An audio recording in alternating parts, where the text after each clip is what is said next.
Well, wrestling fans, guys, welcome to the Night of Champions preview and predictions right here on the Wrestling with Webby channel.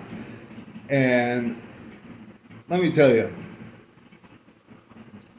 this is pretty easy, pretty simple. You all know, you do, we know what's going to happen. We know what's going to happen, wrestling fans. From top to bottom. Oh, and by the way, just to let you know, things are a little bit different now. Things are. They've expanded it. We have more than 4 matches on a card this time. They've moved it up to 6. Well, I guess you could say 5. Okay? I don't know if you want to call Femi versus Jey Uso a match just yet. Okay? Not so sure we want to call that a match just yet because Brock Lesnar. Alright? Not sure we want to call that just yet. But I can tell you this. Before we get started, let's hear some music, get into the tone, because Night of Champions really centered around this.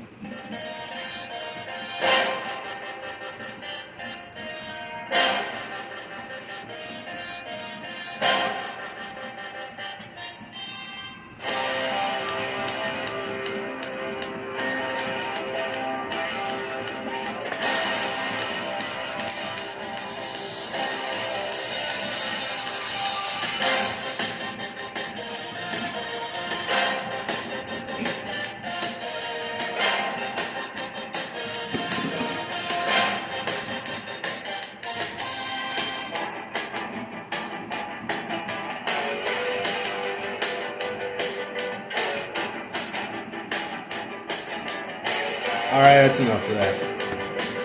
Now, if you don't know that tone, if you don't know that music, that is some of the original King of the Ring music, wrestling fans.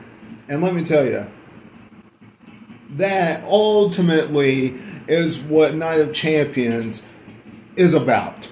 It's not about the titles that are on the line. Not really, okay? I mean, they can say that it's about these other titles that they're putting on the main show, but ultimately how they've been building this show, it's about 2 matches. And that's Femi versus Jey Uso, and a match that really should not be taking place. It should be something else. It should have somebody else in it, because it makes absolutely no sense at all. And that is Liv Morgan versus Io Sky.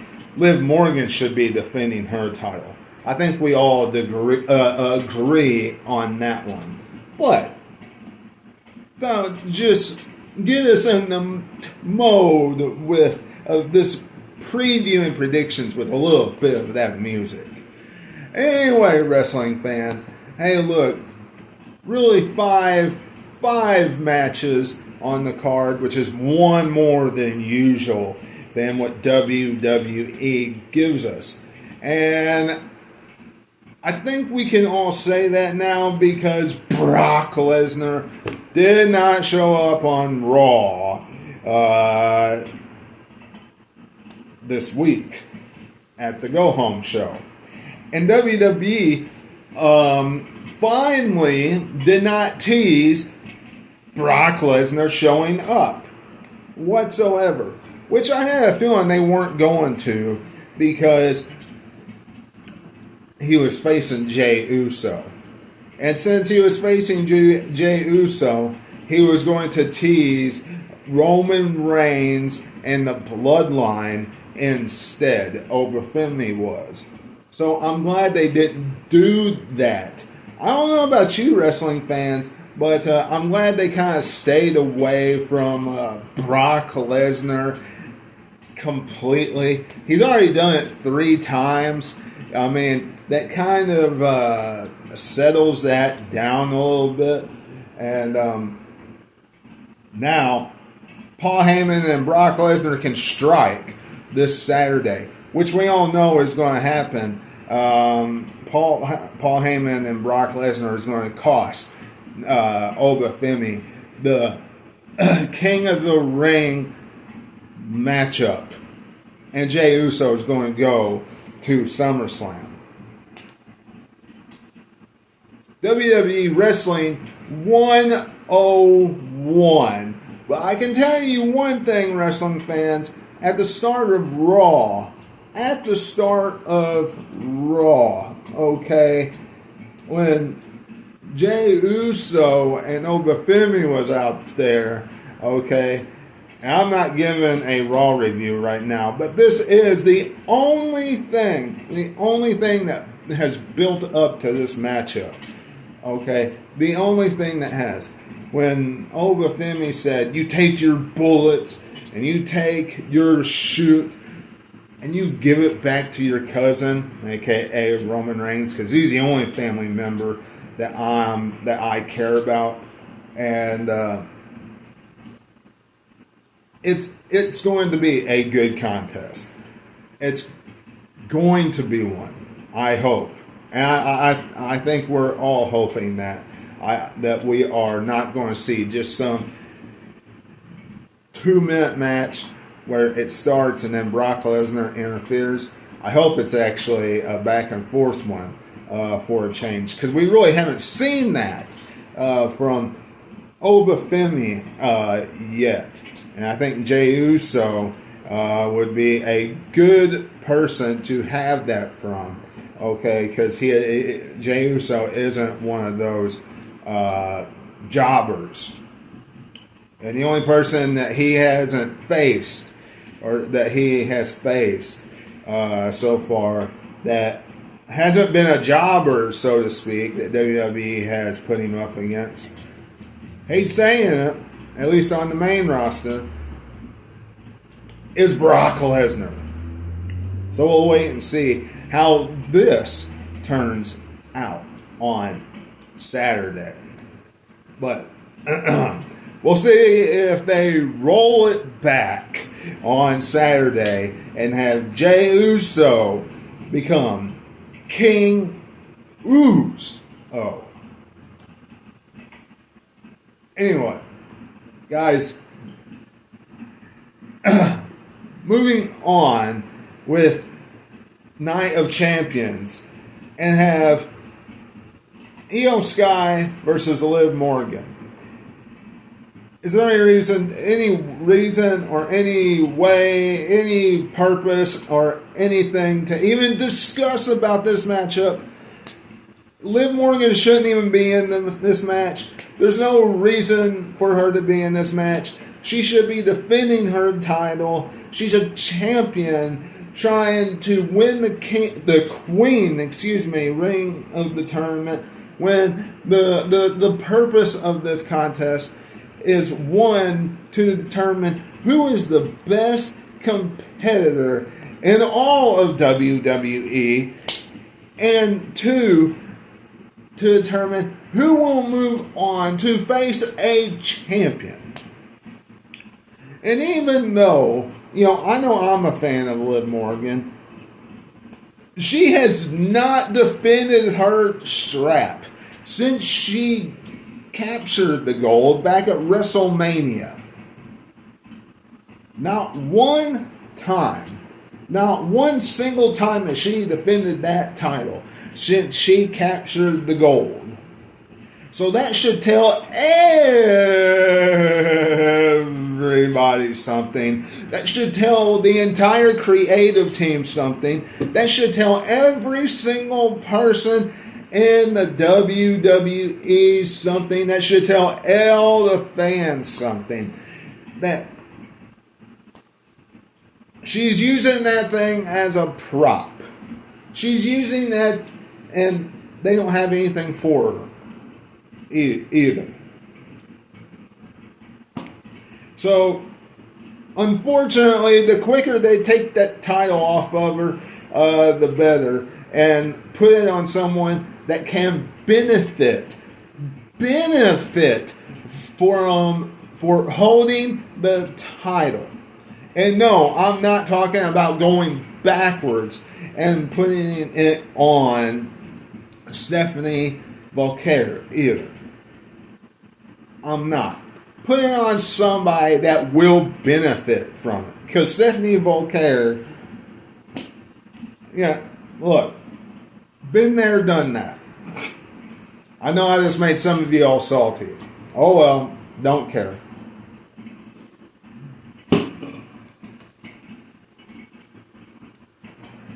Tiffany Stratton and Jade Cargill for the women's U.S. title.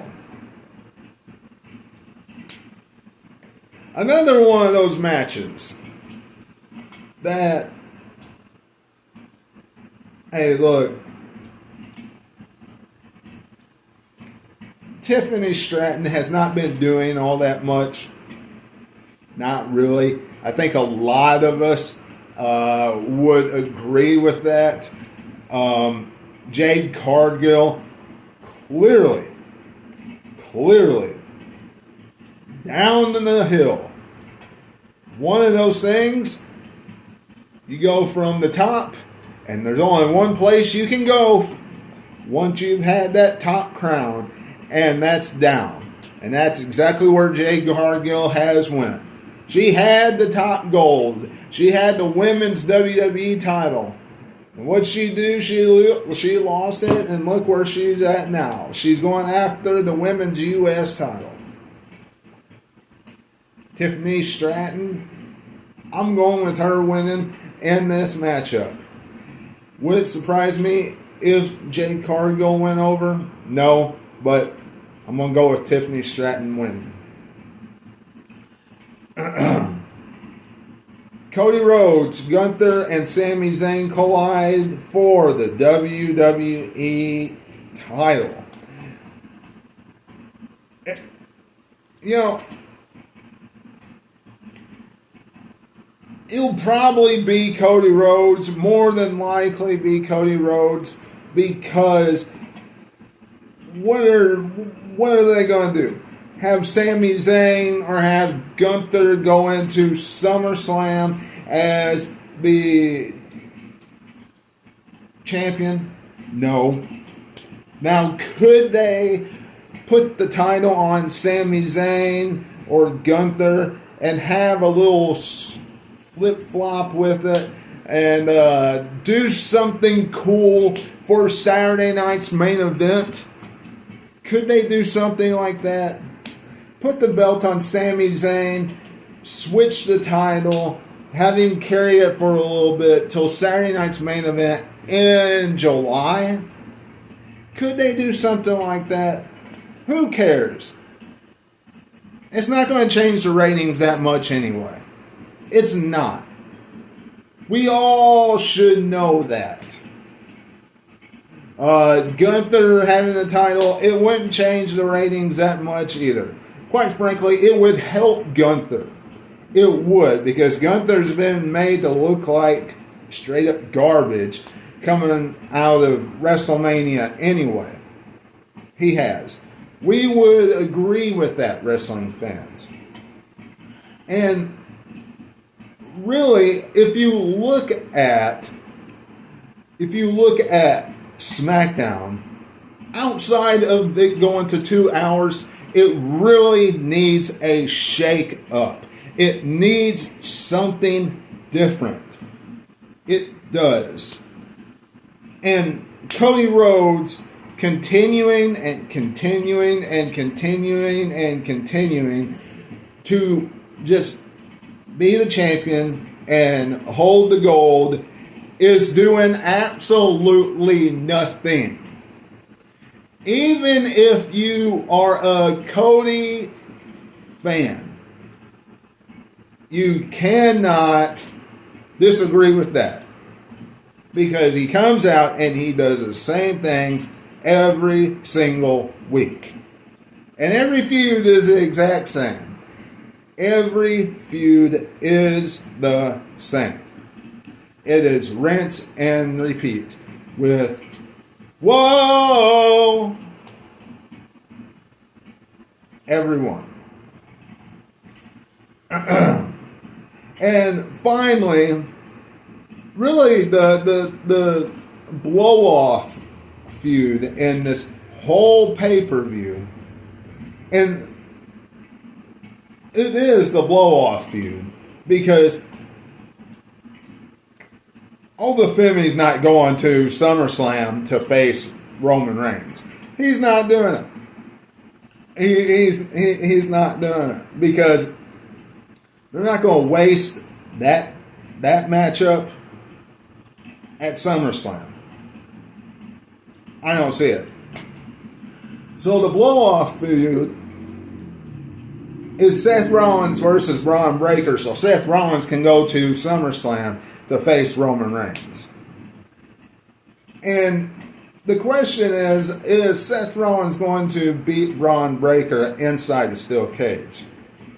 Now, I can very well see Seth Rollins walking out victorious on Saturday.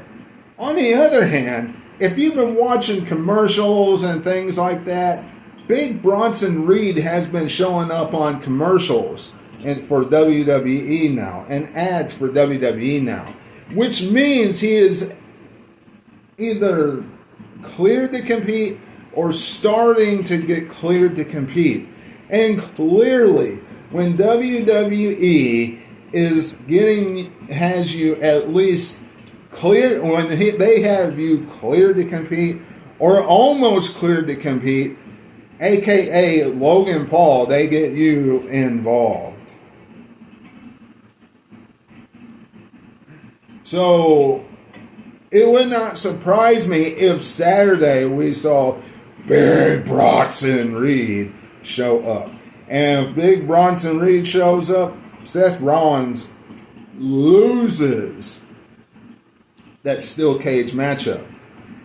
And Braun Breaker is victorious. Now, if Big Bronson Reed doesn't show up, Seth Rollins puts an end to this whole thing and moves on to Roman Reigns, where, quite frankly, he should have done by winning the King of the Ring tournament. That's how he should have done it. And I think a lot of us would be agreeing with that concept, agreeing with that. Now, with this whole pay-per-view, Night of Champions, okay, this is not Night of Champions. And I will explain to you why, okay? Night of Champions is meant for every single title, to be on the line. Now that I've covered every matchup, I want to break that down for you. Let you know that. Have you remember that Night of Champions is for every single title to be on the line. Don't you remember when WWE did that? It always felt special. I hope that at least they take the set and they do something special with that set. They don't make it just bland and boring. Remember, Night of Champions, they always had the titles hanging from the the stage. All the titles that were on the line, that had hanging from the stage. Do something like that. except make it more spectacular than what Vince did. He just had to make it look kind of regal with the flag. He made it look like flags. But every single title was on the line in WWE. Here, not even close. The IC title, not a chance. Women's IC title, nope. Men's IC title, not even mentioned. World title, Roman's not even going to be there. Not even mentioned to be at the event. Ridiculous as far as that. That it's not even mentioned for him to be there on Saturday. That we're going to have to wait till Monday for that. Night of Champions, and he's not even going to, the world champion is not even going to be showing his face.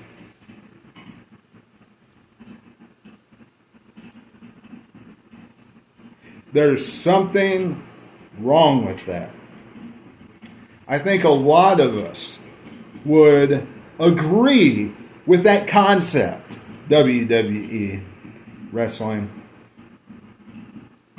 That when you have a pay-per-view, when you have a PLE that has to do with the entire night devoted to your champions, and you don't have all your champions there,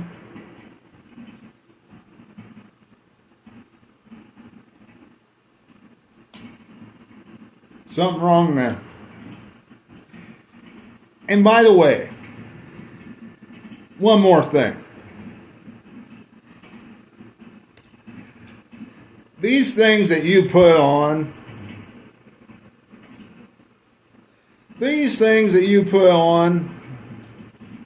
the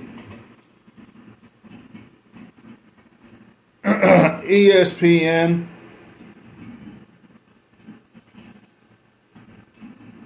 pre-show, the PLE,